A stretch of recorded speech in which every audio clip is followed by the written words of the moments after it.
It must be a really challenging role to play. How do you prepare for a role like Christopher?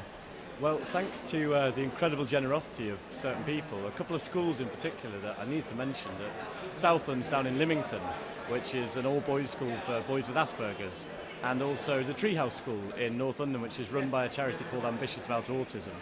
People there were so generous with their time, the students, the teachers, the parents, and I think it's essential, it's responsible to go and meet people who actually have Asperger's and know what life is like for these people.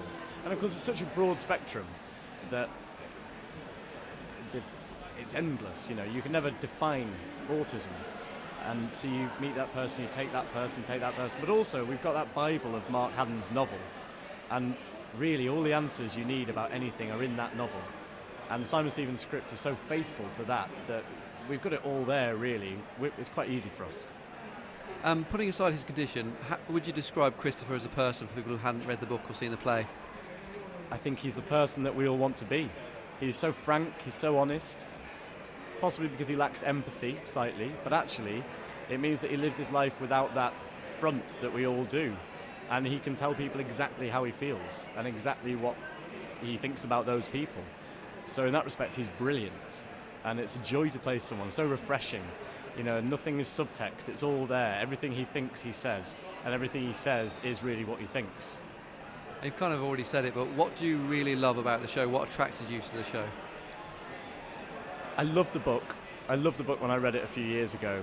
And actually the chance to do something, aside from the character, something I knew was so physical, such a spectacular show, was really enticing. You know, I'm very undisciplined, so I would never do any sort of exercise myself. And the opportunity to be able to run up a wall, which 5 weeks ago I couldn't get anything close to, and they'd drill us, and to do something so physical and so very different. I've spent the last couple of years doing Shakespeare, and to do something modern and spectacular is really interesting. And how important do you think it is to see shows featuring people with mental disabilities and mental handicaps on the West End stage and putting it out in that public light? I think it's astounding that this play has been such a success. I mean, partly because it seemed like an unadaptable novel, but I think people see Christopher not as somebody with some sort of condition. Mark Haddon never actually uses the word Asperger's or autism in his novel, and you just get to meet Christopher fresh, that means. So we can decide what his condition is, but actually we just meet him as a human being like everyone else, who just acts differently to a lot of us.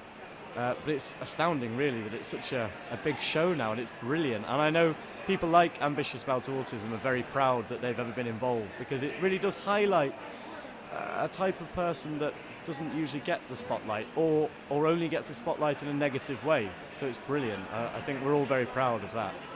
And finally, if you had to sum it up, why should audiences come and see this show? It's brilliant. It's brilliant. Before I knew I was in it, I thought it was brilliant. It's so refreshing, so new. It feels like something that hasn't been done before.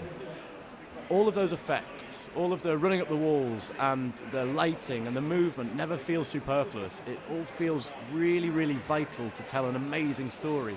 But that's the point. At the very centre of that is this incredibly human story about family and about how we interact with one another.